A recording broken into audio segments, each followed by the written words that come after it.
Let me tell you something. If I had to save just one Apple product from everything they make, it would be the iPad. It's the best built device they offer and the one that gives you the most value for your money. Yet there's a tablet so superior that it completely humiliates the iPad in every single category, to the point where I'd feel genuinely embarrassed to buy one. That tablet is the Xiaomi Pad 7 Pro, and it's the reason Apple's supposed flagship product is objectively, in the eyes of God, a bad purchase. Some people still believe tablets exist in a no man's land. Neither phones with their portability and versatility, nor computers with their endless possibilities and freedom from open ecosystems, so they're doomed to disappear. Let me tell you, those people have a completely distorted view of reality. In my opinion, tablets have never aimed at either of those two pillars.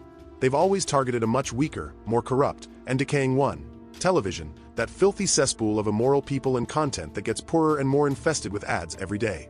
It's completely normal for more and more people to move away from that dishonorable medium to watch their favorite series or shows in other formats. That's where tablets have truly done some serious damage, but you don't have to take my word for it. Just ask any young person, and by young I mean anyone under 40, which covers a huge chunk of the population, and you'll see how little, or practically zero, use they make of television. Yet people still love watching their series, movies, or YouTube videos on something slightly bigger than a phone. And that's exactly where tablets have built a fiercely loyal fanbase that would burn every single satellite dish on Earth in exchange for a sandwich and a juice box. So no, tablets are not dead, and if it were up to me, I'd say they're more alive than ever. Let's talk about the pinnacle of that technology and why, in many ways, it destroys both the iPad and traditional televisions. The Xiaomi Pad 7 starts with one of the best screens you'll ever find, hands down, with the only real competition being a couple of Samsung models that cost many hundreds more euros. The key points are undoubtedly the 11.2-inch AMOLED panel, which already looks better than any television because, let's face it, while OLED TVs exist, matching the image quality of a panel like the one in the Pad 7 would set you back thousands of euros instead of hundreds. The iPad does have an OLED screen, of course. It would be ridiculous if it didn't. But unless you shell out for the Pro model that costs over 1,300 euros, the base version still forces you to deal with a shameful 60 Hz refresh rate for a tablet in that price range, making everything look far less fluid and full of stuttering. Even if you do spend the 1,300 euros on the iPad Pro, you're limited to 120 Hz, which is decent and sufficient, but the Xiaomi beats it with 144 Hz. To be completely honest, the difference is practically imperceptible in real use, and both panels look almost identical. Yet it's still astonishing that a tablet costing a third of the price outperforms the top-tier model from the planet's most important brand in such a critical area as the display. By the way, it's not hugely important, but Xiaomi also offers a matte glass option that eliminates all those reflections and glare, and if you use your tablet a lot outdoors, it's worth the extra cost because it's infinitely more comfortable. Design-wise, there's simply nothing to criticize. You're seeing it right now. It's exactly how a tablet should be, well built from metal with top-level finishes. But when we get to more interesting things, the Xiaomi offers a couple of features no iPad can match, like access to all those Android apps that simply don't exist on Apple. One example that annoyed me recently is VLC, the famous video and movie player with a cone icon, which works fantastically on Android with an incredible app that lets you do all sorts of crazy things. But on the iOS App Store it doesn't even exist. Then it has 20 million apps of dubious origin, but an app like VLC, which is open source and used by millions and millions of people, is not available.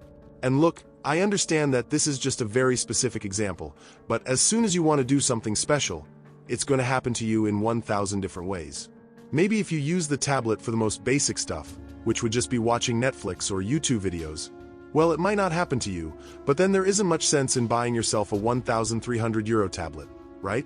For example, another similar thing, productivity. There are quite a few people who like working with a tablet. They find it more comfortable than a laptop, more intuitive, or simply they like working from there for whatever personal reasons they have. On tablets of such high-end level as the iPad, one would expect them to be prepared to do high productivity tasks, such as floating windows or multitasking, which are much worse on iOS than on Android and which, thinking from a professional point of view, should be much more polished considering the price you're paying. And it's quite ironic that even the cheapest Samsung or Xiaomi tablet can do productivity things that a 1,500 euro iPad is not capable of. It's pretty sad if you ask me. And regarding the power of this tablet, we have to mention that it has a Snapdragon 8 Gen 3 processor, and that this is possibly the area where it falls furthest behind compared to iPads. Because although the Snapdragon is very, very good and runs like an absolute rocket for almost everything, it's true that the A17 processor, or even the M if it's an iPad Pro, are far superior in terms of power. But I also have to tell you that in reality, for 80 or 85% of people, it should make absolutely no difference. For practically anything, the result is going to be the same. And unless you're doing heavy video editing and very complex animations, believe it or not, yes, there are people who do that from the tablet, there won't be any difference.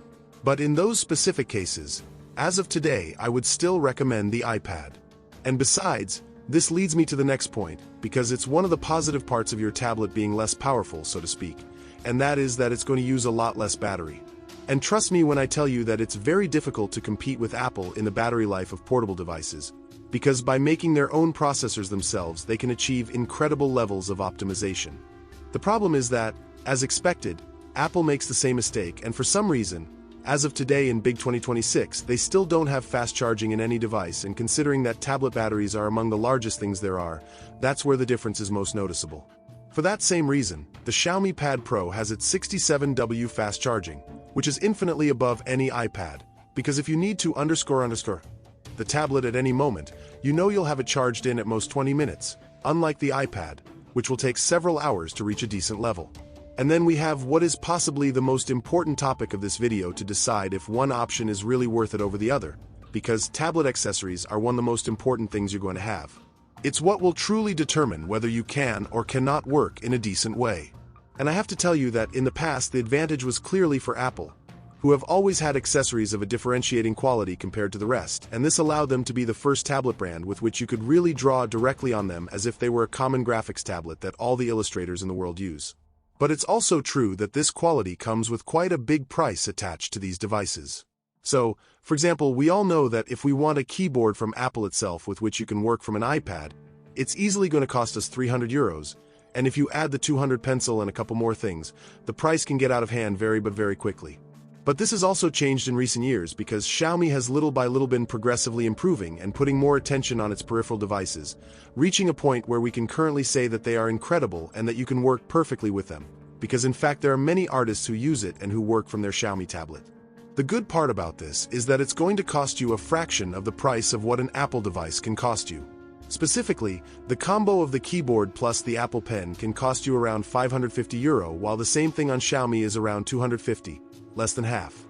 And I can guarantee you that the quality is the same, if not better on the Xiaomi, where for example the pencil has more pressure levels than the famous Apple Pencil Pro. So, people, as you can see, there really isn't that much difference between an iPad and a good Android tablet. Perhaps the only significant difference we've seen is the power and obviously also the operating system topic. Although if you ask me, I will always choose Android over iOS first because of the customization and the freedom it gives you. And the price difference is so big, so abusive, that perhaps there is no longer any sense in continuing to justify buying an iPad as has been done until now. Anyway, if you have other opinions or believe that the iPad can do things that I haven't been able to express in this video, leave it to me in the comments and I'll take it into account for the next one. For my part, that's all for today. Thank you very much for making it this far. See you in the next video.